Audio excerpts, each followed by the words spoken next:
Assalamualaikum warahmatullahi wabarakatuh. Perkenalkan, nama saya Diva Febianti dari Prodi Pendidikan Bahasa Inggris semester 3. Saya akan menjelaskan tentang panduan pengembangan kurikulum operasional.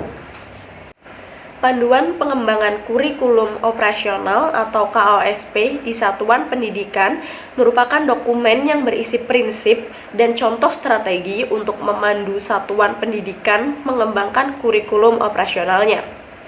Kurikulum operasional dikembangkan dan dikelola dengan mengacu kepada struktur kurikulum dan standar yang ditetapkan oleh pemerintah. Dalam menyusun kurikulum operasional, satuan pendidikan diberikan wewenang untuk menentukan format dan sistematika. KOSP memuat seluruh rencana proses belajar yang diselenggarakan di satuan pendidikan dan sebagai pedoman seluruh penyelenggara pembelajaran. Untuk menjadikannya bermakna, kurikulum operasional satuan pendidikan dikembangkan sesuai dengan konteks dan kebutuhan peserta didik dan satuan pendidikan. Komponen minimal yang ditetapkan oleh kementerian dalam regulasi yang mengatur struktur kurikulum dan satu komponen tambahan, yaitu pendampingan, evaluasi, dan pengembangan profesional yang dapat dilaksanakan oleh satuan pendidikan yang siap untuk meningkatkan kualitas pembelajaran yang berkelanjutan. Oke, sekarang mari membahas tentang komponen-komponen dalam KOSP. Komponen yang pertama yaitu analisis karakteristik pendidikan. Komponen ini berfokus pada analisis karakteristik menentukan pilihan yang tepat dalam menyusun dan melaksanakan kurikulum operasional. Dalam melakukan analisis karakteristik, satuan pendidikan perlu melakukan evaluasi kesiapan sehingga dapat menyesuaikannya dengan pilihan yang akan dijalankan. Beberapa pilihan analisis karakteristik satuan pendidikan yang dapat dilakukan antara lain yang pertama yaitu analisis kebutuhan.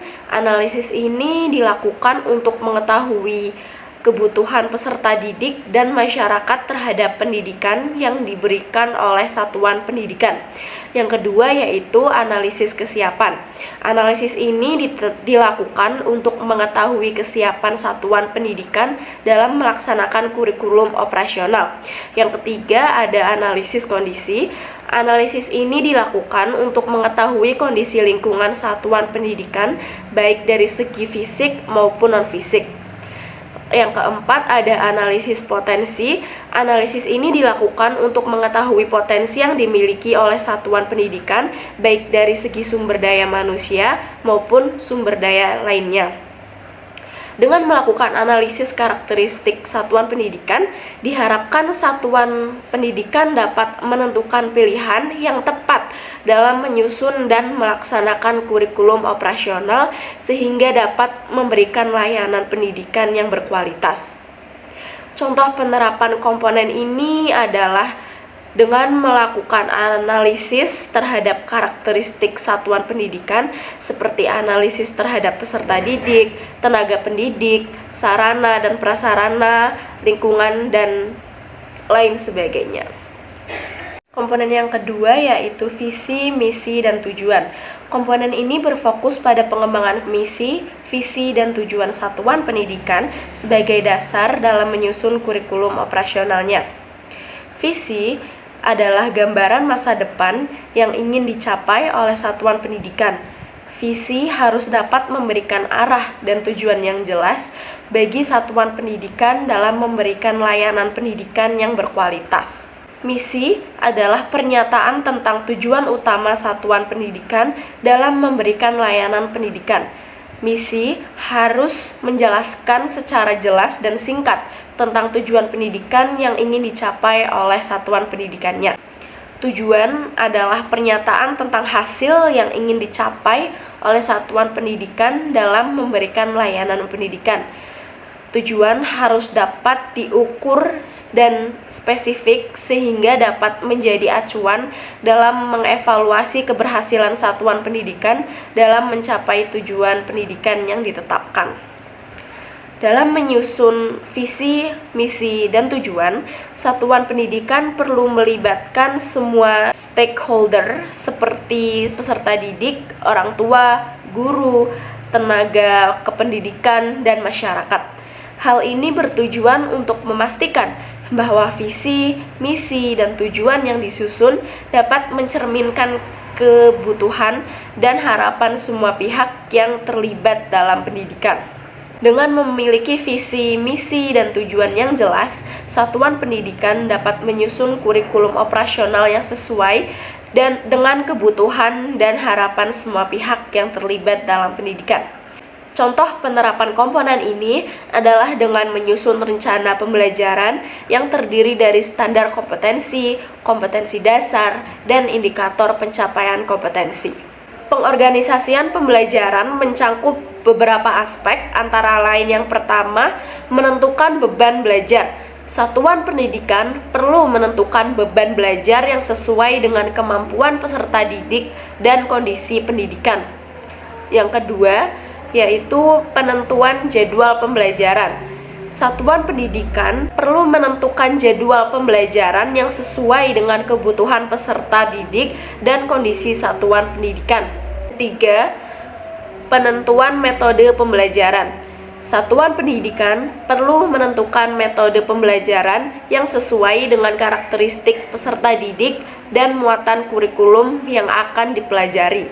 Keempat, penentuan evaluasi pembelajaran.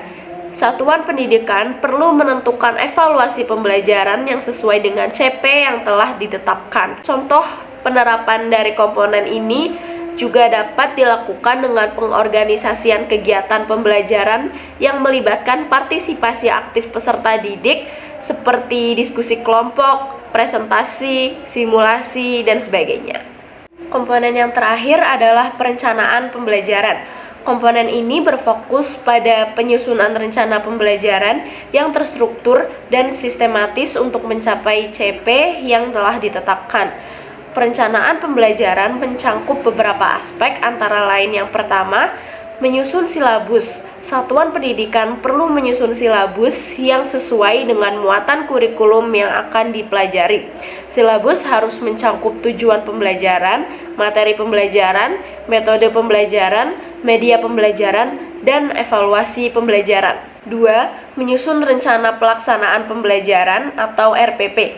Satuan pendidikan perlu menyusun RPP yang sesuai dengan silabus yang telah disusun. Yang ketiga, menyusun modul ajar. Satuan pendidikan perlu menyusun modul ajar yang sesuai dengan muatan kurikulum yang akan dipelajari. Yang keempat, yaitu penyusunan jadwal pelaksanaan pembelajaran. Satuan pendidikan perlu menyusun jadwal pelaksanaan pembelajaran yang sesuai dengan kebutuhan peserta didik dan kondisi satuan pendidikan. Jadwal pelaksanaan pembelajaran harus diperhatikan waktu yang tersedia dan beban belajar yang telah ditetapkan. Dalam melakukan perencanaan pembelajaran, satuan pendidikan perlu memperhatikan karakteristik peserta didik, muatan kurikulum, dan kondisi satuan pendidikan. Perencanaan pembelajaran yang baik akan memudahkan proses pembelajaran dan membantu peserta didik dalam mencapai capaian belajar yang telah ditetapkan. Contoh penerapan komponen ini adalah dengan menyusun rencana pembelajaran yang terstruktur dan terorganisir dengan baik, seperti menentukan standar kompetensi, kompetensi dasar, indikator, pencapaian kompetensi, materi pembelajaran, metode pembelajaran, media pembelajaran, dan penilaian. Demikianlah video singkat dari saya tentang kurikulum operasional satuan pendidikan. Semoga bermanfaat. Wassalamualaikum warahmatullahi wabarakatuh.